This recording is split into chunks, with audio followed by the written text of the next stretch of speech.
Tuyul itu pulang itu kurang lebih jam 12 malam, yang ternyata Tuyul itu tiba-tiba ngasih lihat di bawah pintu gitu loh, bawah pintu bagian dalam gitu kan, diperlihatkan ke Rian. Jadi memang Tuyul itu nggak ngomong, cuma mukul-mukul gitu aja, mukul-mukul Rian, terus Rian tuh ada apa gitu.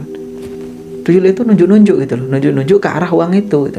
Yang ternyata ketika dilihat Rian, di situ ada uang yang nominalnya itu kurang lebih 1,5 juta.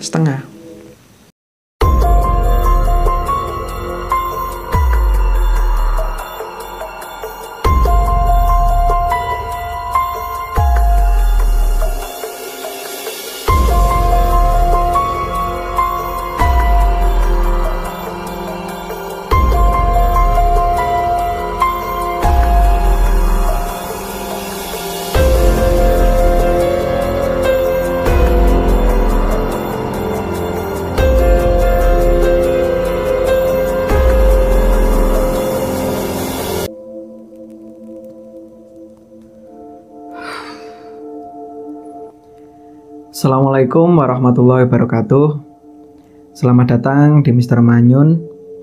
Terima kasih udah ngeklik video ini, dan terima kasih juga buat teman-teman yang udah ngedukung Mr. Manyun. Terima kasih buat kalian yang udah nyempetin komentar dari setiap video-video yang ada di Mr. Manyun. Semoga kalian semua selalu diberikan kesehatan dan dilancarkan rezekinya. Amin ya rabbal alamin. Pada kesempatan kali ini aku akan menceritakan tentang cerita yang ini berasal dari seseorang namanya Rian. Rian udah menikah, jadi istrinya itu namanya Yanti, dan mereka sudah dikaruniai seorang anak perempuan namanya Rani. Dan Rani waktu itu kurang lebih usianya sekitar 3 atau 4 tahun. Dan kejadian ini dialami sama keluarganya si Rian gitu ya, kurang lebih ya di tahun 2005-an. Sebelumnya Rian itu bekerja di salah satu perusahaan yang ada di daerahnya. Nah, akan tapi Rian itu ngerasa kayak bosan gitu ya, kerja ikut orang gitu kan. Akhirnya Rian itu berkeinginan untuk keluar dari pekerjaannya itu, dan dia pengen usaha sendiri atau mandiri gitu ya. Jadi Rian itu pengen buka warung kecil-kecilan yang ada di rumahnya gitu. Walaupun sebelumnya Yanti itu yang sebagai istrinya itu nggak mengizinkan gitu ya. Ngapain sih mas kok keluar dari pekerjaan segala gitu. Akan tapi Rian itu ya karena memang tekadnya udah bulat gitu lah. Rian itu karena bekerja di perusahaan itu kurang lebih sekitar 5 tahun ya, sedikit banyak mungkin udah punya tabungan gitu kan. Sehingga Rian itu pengen sekali tabungannya itu dialihkan ke usaha, yaitu buka warung itu. Nah, karena menurut Yanti ya udahlah, mau gimana lagi, karena yang nyari uang juga suaminya gitu kan. Akhirnya ya nyerah gitu kan.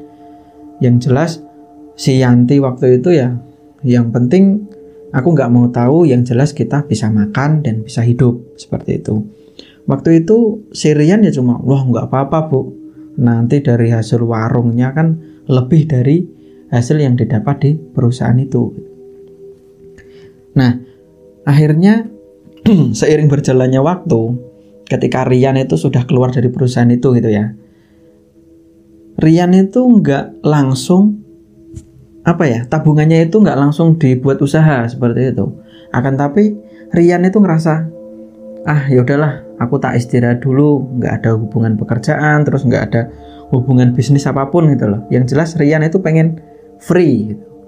Dia pengen free, dan lambat laun tanpa disadari Rian itu mempergunakan uang tabungannya itu dibuat beli-beli barang yang sebenarnya mereka itu belum memerlukan itu gitu.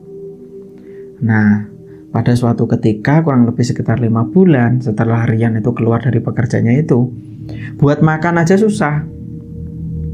Akhirnya Yanti itu protes gitu ya, memperlihatkan protesnya. Dia bilang kalau, gimana sih mas, dulu aku nggak mau kalau kamu harus keluar dari pekerjaan itu, tapi malah kamu ngambil keputusan itu gitu. Terus mana usahanya? Katanya mau buka warung gitu kan. Nah, mendengar yang seperti itu, karena Rian itu adalah seorang kepala rumah tangga ya, waktu itu entah yang dipikir apa ya si Rian itu, sehingga Rian itu cuma bilang, walah nanti kan ada entah pinjem kemana kayak gitu kan. Jadi dengan mudahnya Rian menggunakan kata-kata itu, pinjem terus nyari modal kemana gitu. Yang jelas berangsur-angsur kurang lebih sekitar 8 bulan entah 9 bulan. Yang jelas makan itu atau keperluan rumah tangganya itu selalu minta ke orang tuanya sendiri gitu. Nah, kurang lebih sekitar jam 8 malam waktu itu, jadi si Yanti itu selalu protes gitu ya, hampir setiap hari. Bahkan mereka itu sering cekcok gitu ya, cekcok mulut seperti itu. Dan di waktu malam hari kurang lebih jam 8 malam itu Yanti itu bilang kalau Mas, andaikan kamu masih kerja gitu kan, mungkin kita nggak minta-minta ke orang tua untuk makan gitu. Nah waktu itu Rian bilang kalau ya udahlah, kalau memang kayak gini kita nyari pesugihan aja gitu. Nah mendengar yang seperti itu, sontak istrinya itu kan kaget gitu ya. Otakmu di mana sih Mas? Gitu. Kok sampai-sampainya kamu punya pikiran kayak gitu? Gitu. Nah terus mau gimana lagi Dek? Gitu. Kita udah nggak punya apa-apa. Nah seketika itu karena memang si Yanti itu juga ngerasa udah hidup susah seperti itu, dan akhirnya mereka juga sepakat, dan malam itu mereka punya keinginan untuk mencari pesugihan yang namanya tuyul itu. Walaupun sebenarnya tuyul itu sudah diketahui kalau tuyul nantinya itu gini Dek, nanti harus disusuin gitu atau dikasih ASI gitu. Ya terus mau gimana lagi, itu permintaan kamu kok aku cuma nurut gitu aja. Sebenarnya Yanti itu kecewa sama suaminya sendiri gitu. Nah singkat cerita, setelah mendapat persetujuan dari istri gitu ya, akhirnya Rian itu pergi ke sana sini kurang lebih sekitar 2 mingguan untuk mencari seorang dukun mungkin ya. Seorang dukun yang bisa menelantarkan atau apa ya bahasanya, intinya yang mengetahui informasi tentang gimana sih cara mencari pesugihan tuyul gitu. Nah akhirnya Rian itu ketemu sama seorang teman lama waktu sekolah SD gitu ya. Jadi udah lama gak ketemu, terus ketemu lagi, dan ternyata temennya itu punya pengalaman yang sama. Jadi waktu itu temennya juga punya pesugihan tuyul, dan masih berjalan waktu itu di tahun 2005-an itu. Nah sehingga temennya itu ngasih solusi, yaudah kamu pergi ke sana aja gitu, di salah satu daerah yang di situ nanti ada kuncennya, ada apa ya istilahnya, juru kunci gitu ya, juru kunci atau orang yang menjembatani ketika orang mau mengambil pesugihan tuyul gitu. Nah itu di mana gitu, aku pengen punya tuyul gitu. Tapi apa jangan dibuat main-main ya gitu, tanya apa, bilang temennya seperti itu. Lah jangan main-main, kamu kok main-main gitu kan, sambil bercanda seperti itu. Ya nggak apa-apa, ya udah kepepet kok. Nah, akhirnya mereka itu ya, pertemuan itu menjadi apa ya, pembicaraan yang ada sedikit guyonan, akan tetapi juga apa ya, Rian itu mendapat informasi tentang pesugihan tuyul. Nah seketika itu Rian itu pulang ke rumah gitu ya, bilang ke istrinya kalau gini Dek, barusan aku ketemu sama temanku waktu SD. Emang kenapa? Ternyata dia itu sudah berjalan lama mempunyai atau apa ya, memelihara tuyul gitu. Nah, terus sekarang udah kaya belum? Udah, ketemu aja dia pakai mobil kok. Ya udahlah terserah kamu aja lah Pak gitu, bilang istrinya. Nah keesokan harinya Rian itu pergi sendirian gitu ya, pergi ke tempat yang dikasih tahu temennya itu. Nah sesampainya di tempat itu, benar dia itu ketemu sama ya entah dukun entah apa itu ya. Yang jelas dia itu bilang ke bapak-bapak yang ada di situ, apa ya, keinginannya ke situ itu untuk apa gitu kan. Nah akhirnya dilakukanlah ritual, yang ritualnya itu sebenarnya nggak lama, karena memang ternyata di situ adalah tempat bermukimnya tuyul-tuyul gitu loh. Dari tuyulnya macam-macam, ada yang perempuan, ada yang laki-laki, ada yang apa, badannya itu seperti manusia dan kepalanya itu binatang. Jadi jenis-jenis tuyul di situ ada. Nah, setelah itu ketika sudah ketemu sama bapak-bapak yang ada di situ, akhirnya dilakukanlah ritual untuk pengambilan, apa ya istilahnya, ya mungkin sejenis perjanjian gitu ya, ketika orang mau mengambil pesugihan tuyul itu seperti apa. Nah, ketika itu udah selesai semua, akhirnya Rian itu pulang ke rumah dengan membawa kayak semacam patung yang mungkin tingginya itu ya 20 sentian, yang katanya itu adalah rumah si tuyul. Ketika tuyul itu mau tidur, nanti ketika di rumah gitu ya, tidurnya ya di patung itu gitu loh. Jadi tuyulnya masuk ke dalam patung itu. Nah, ketika sudah paham itu kan alurnya mempunyai pesugihan tuyul itu seperti apa, Rian itu dengan santainya dan seneng gitu kan, wah asik, aku udah dapet tuyul gitu kan. Nah, sesampainya di rumah diperlihatkan ke istrinya, ini dek, aku udah dapat tuyul gitu. Mana? Ya itu tuyulnya, nanti malam dikasih ASI ya gitu. Wah, Rani sudah nggak nyusu kok, mana mungkin keluar ASInya gitu. Si Yanti bilang seperti itu. Nah, akan tetapi Rian itu karena memang sudah dikasih tahu ya sama juru kuncinya, Rian ya cuma bilang nggak apa-apa, yang jelas disusuin, didadain gitu. Entah keluar enggaknya, yang jelas coba kita perlihatkan, kita juga belum pernah. Nah, akhirnya tiba saatnya malam hari kurang lebih sekitar jam 9 malam, tiba-tiba tuyul itu keluar dari dari itu loh, rumahnya atau patungnya itu ya, keluar dari situ dan lari ke sana ke sini gitu. Nah, untungnya malam itu si Rani itu udah tidur dan nggak ngelihat gitu ya. Coba kalau ngelihat, Rani mungkin takut karena sebenarnya mukanya itu kayak nggak sempurna gitu loh, mirip manusia kan, tapi teksturnya itu kayak kurang sempurna gitu loh. Yang hidungnya itu mancungnya itu mancung berlebihan dan giginya itu kayak jarang-jarang seperti itu, dan matanya itu sedikit memerah gitu. Nah, malam itu Rian itu memegang tuyul itu dan ditaruh pangkuan istrinya gitu. Kemudian istrinya itu ya biasa seperti mau netein bayi gitu kan. Nah, waktu itu karena memang geli ya, seorang perempuan yang baru nyusuin itu kan geli rasanya. Tapi lama-lama loh, kok tuyulnya kok semakin lama semakin enjoy gitu ya. Yang jelas yang dirasakan si Yanti waktu itu ya cuma ya nggak tahu, dia semacam kayak keluar ASI tapi itu bukan ASI gitu. Yang dirasakan yang jelas ada rasa kayak ya layaknya orang yang disedot gitu ya, orang yang disedot ASInya itu rasanya kayak lenyer seperti itu. Tapi setelah mulut dari si tuyul itu lepas dari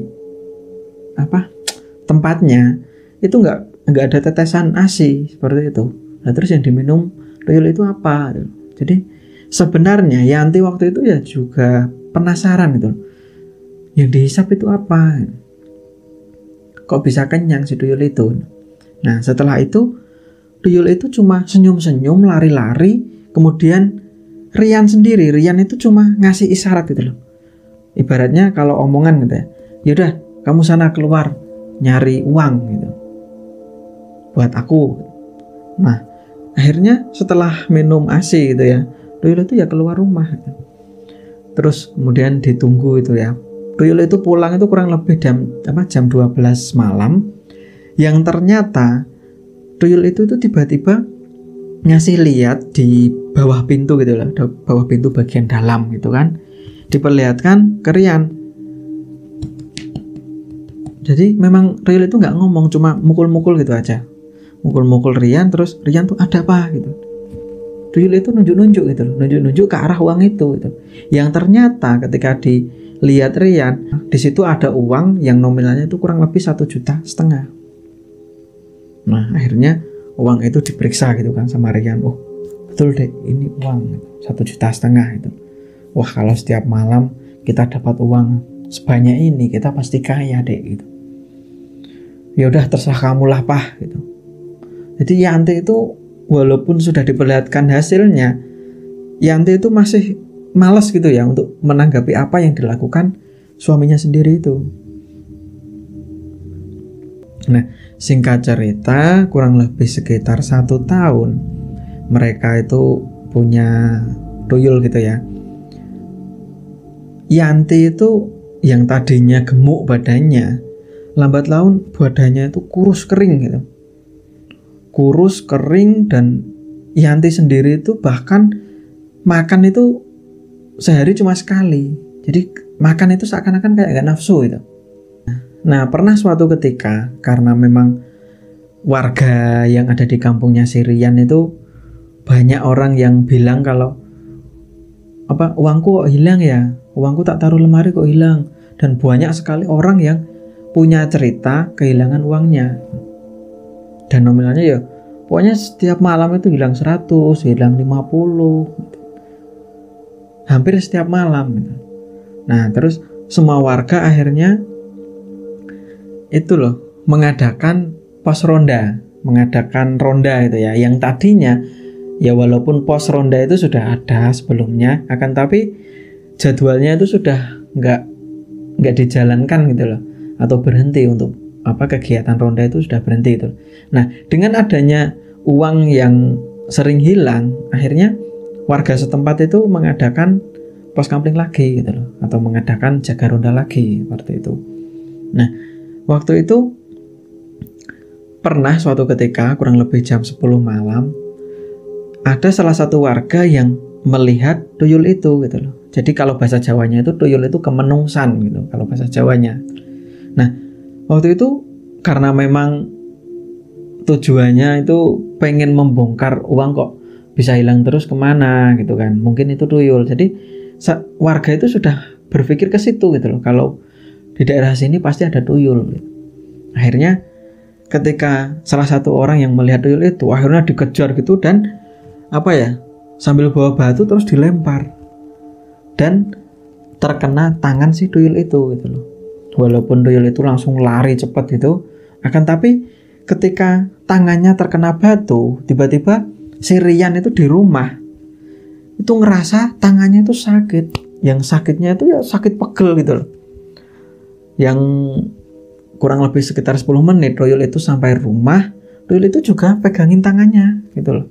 Tangannya tuyul itu sendiri gitu. Pegang gitu sambil ketawa-ketawa, megang gitu. Nah, akhirnya si Rian itu bilang sama tuyul itu, "Kamu ngapain?" gitu kan. "Ada yang ngeliat kamu ya?" Nah, tuyul itu cuma pegang tangan-tangannya sambil lari-lari gitu, terus nyari si Yanti istrinya itu untuk minum ASI gitu. Nah, lagi-lagi memang setiap malam itu kurang lebih sekitar 1.400.000, 1.500.000, dan uangnya waktu itu karena memang sakit gitu ya, uangnya cuma ada 800.000, dan itu ditaruh di atas meja sama tuyul itu. Nah, setelah tuyulnya itu minum gitu ya, dikasih ASI sama Yanti, terus sambil mendekat, sambil dielus-elus gitu, "Kamu tadi ngapain? Kamu tadi ngapain?" Ya, tuyul itu cuma diem aja sambil ngempeng gitu, sambil ngempeng. Dan akhirnya mungkin ini pertanda buruk gitu kan, tanya si Rian ke istrinya itu, "Pertanda buruk apa mas?" itu. Mungkin ada yang lihat, yang kata dukun waktu dulu itu kalau tuyul itu ketangkap disakiti gitu, maka pemiliknya akan ikut sakit gitu loh. Nah, mungkin tadi ada yang lihat terus dilempar atau dipegang tangannya atau apa, aku juga nggak tahu deh itu. Nah, akhirnya tuyul itu selama 1 minggu itu nggak keluar rumah. Nah, dengan seperti itu Rian itu bingung gitu. Wah, tuyul itu kenapa nggak mau kerja lagi gitu? Apa takut sama warga atau gimana? Dan memang setiap harinya suara-suara warga itu yang kehilangan uang ya banyak sekali, semakin bertambah gitu. Nah, akhirnya setelah dicermati, ternyata tuyul itu selama 1 minggu itu bertapa. Bertapa di mana? Ya di patungnya itu gitu. Nah, ketika sudah 1 minggu dan tuyul itu keluar lagi dari pertapaannya itu, tiba-tiba tuyul itu sudah mukanya itu berubah menjadi tampilannya itu jahat dan keluar taringnya dan ada tanduknya gitu loh. Jadi setelah 1 minggu bertapa, tiba-tiba bentuk dari si tuyul itu berbeda gitu. Jadi ada taringnya, terus ada tanduknya. Nah, ketika sudah keluar gitu ya dari tempatnya, tuyul itu langsung mencari si Yanti gitu, untuk disusuin. Nah, waktu itu karena memang keluar taringnya, Yanti itu seakan-akan kayak takut gitu kan. Wah, nanti jangan-jangan sakit gitu kan. Terus dicoba gitu kan, dikempengi gitu atau didadai, dan ternyata memang sakit sekali rasanya. Bahkan yang dirasakan Yanti itu seakan-akan putingnya kayak mau putus gitu. Nah, dengan seperti itu akhirnya Yanti itu enggan untuk ngasih ASI gitu untuk si tuyul itu. Dan memang Yanti itu sudah mulai perlahan itu badannya itu ngerasa nggak enak. Jadi badannya lemes, bahkan makan udah nggak enak gitu. Itulah yang dirasakan Yanti waktu itu. Nah, akhirnya malam harinya jam 12 malam itu seakan-akan kayak ada suara kereta kencana gitu ya. Kereta kencana yang di situ adalah ya mirip seperti Ratu Kidul gitu. Ratu Kidul bilang kalau kamu apakan cucuku gitu. Nah, si Rian bingung, cucu apa gitu. Kamu apakan cucuku gitu.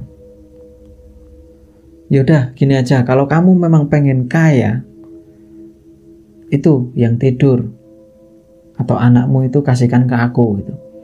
Nah, entah karena apa Rian itu terbangun gitu kan, terbangun dari tidurnya, terus langsung ngelihat anaknya yaitu Rani gitu. Oh, ternyata Rani masih ada gitu. Akan tetapi ketika Rian itu balik lagi untuk tidur, sebelum tidur itu kayak setengah sadar, dia itu ditemui sama sosok Ratu Kidul itu lagi gitu loh. Yang katanya, ya udah, berhubung kamu itu sudah menyakiti cucuku, aku bawa anakmu. Nah, dengan entengnya Rian waktu itu, ya udahlah dibawa aja, nggak apa-apa, yang jelas aku bisa kaya gitu. Nah, akhirnya Rian itu menyaksikan anaknya itu dibawa sama Ratu Kidul.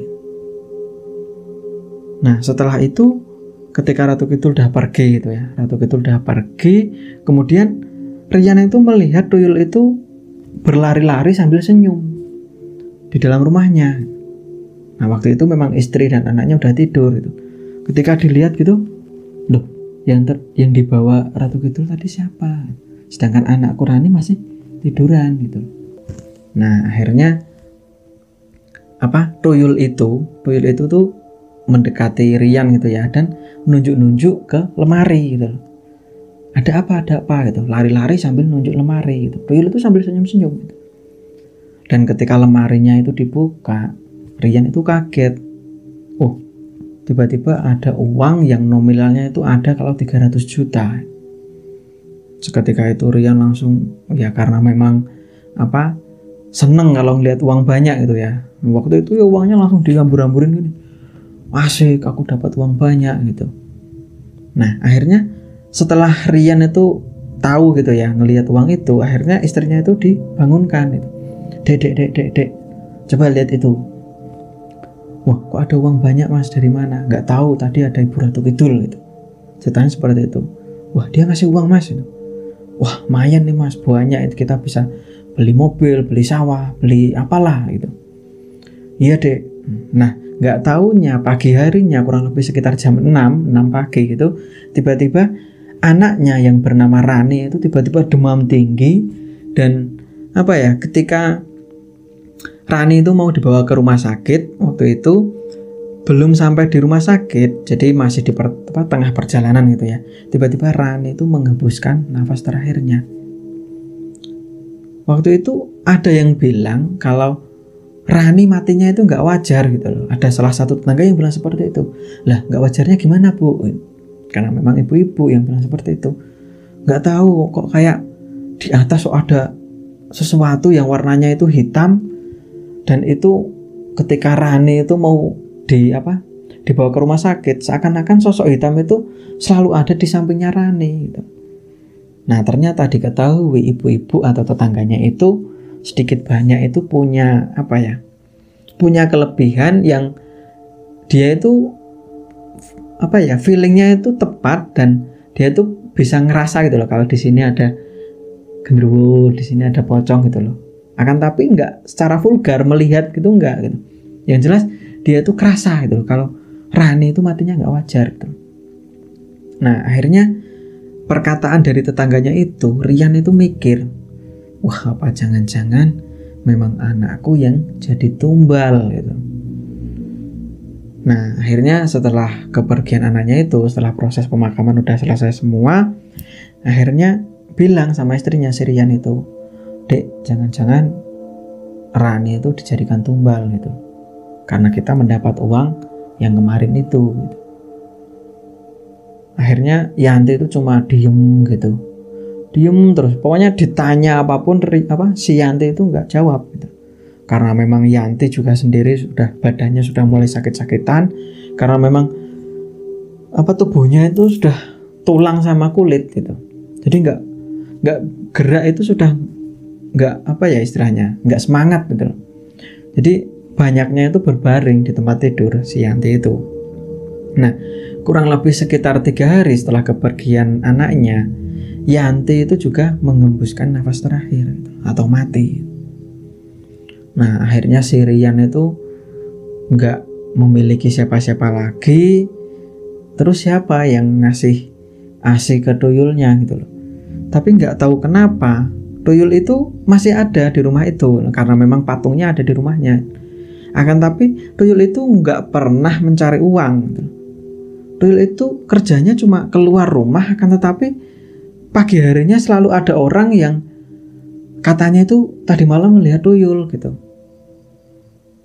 Nah akhirnya saking takutnya ketika tuyul itu sering menampakkan diri ke warga-warga, akhirnya Rian itu memutuskan untuk ya udahlah dibalikin aja tuyul ini gitu kan. Nah akhirnya dengan rasa kecewa, Rian itu merenungi semua apa yang dilakukan selama ini. Dia sudah menumbalkan anaknya yang ternyata juga istrinya sendiri ya mati gitu kan.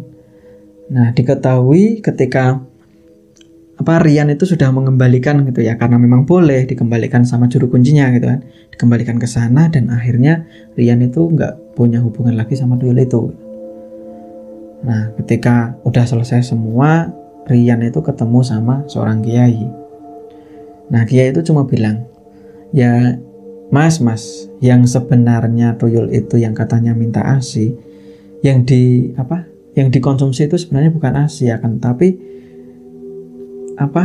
darah putih atau apalah istilahnya seperti itu, sehingga istrimu menjadi kurus gitu. Nah terus kenapa kok anakku Rani matinya katanya nggak wajar gitu. Iya Pak Kiai gitu. Pak Kiai itu cuma bilang kalau ya sebenarnya itu ada hubungannya sama Ratu Kidul gitu. Nah hubungannya apa? Ya nggak tahu. Yang jelas kalau tuyul itu merasa terancam dirinya, tuyul itu bisa bertapa, dan dia itu seakan-akan kayak mencari ilmu yang lebih tinggi lagi gitu. Ketika dia semakin terancam, dia itu kayak komunikasi sama Ratu Kidul atau entah nenek moyangnya atau apa di dunia gaib itu. Yang jelas kalau tuyul ya seperti itu gitu. Nah akhirnya Pak Kiai itu menyadarkan Rian agar ya udah mas, kamu taubat gitu. Sudah, kamu gak usah main-main yang seperti itu. Gak ada yang sesuai harapan gitu loh. Walaupun perjanjian di awal seperti itu, lambat laun akhirnya kamu sendiri yang kerugian. Nah mendengar penjelasan dari Pak Kiai itu, akhirnya Rian itu ya kecewa ya gitu kan, karena memang kehilangan anak dan istrinya. Akhirnya lambat laun Rian itu banyak melamun gitu kan, sehingga harta yang dimilikinya ya semakin lama semakin habis gitu aja gitu. Ketika dia bekerja gitu kan, entah kerja bangunan, entah kerja serabutan apa, yang jelas Rian itu sering kena tipu sama teman-teman kerjanya gitu. Sehingga Rian itu semakin lama semakin nggak punya apa-apa gitu. Bahkan terakhir rumah yang dulu ditempati sama istrinya, rumah itu sudah dijual gitu.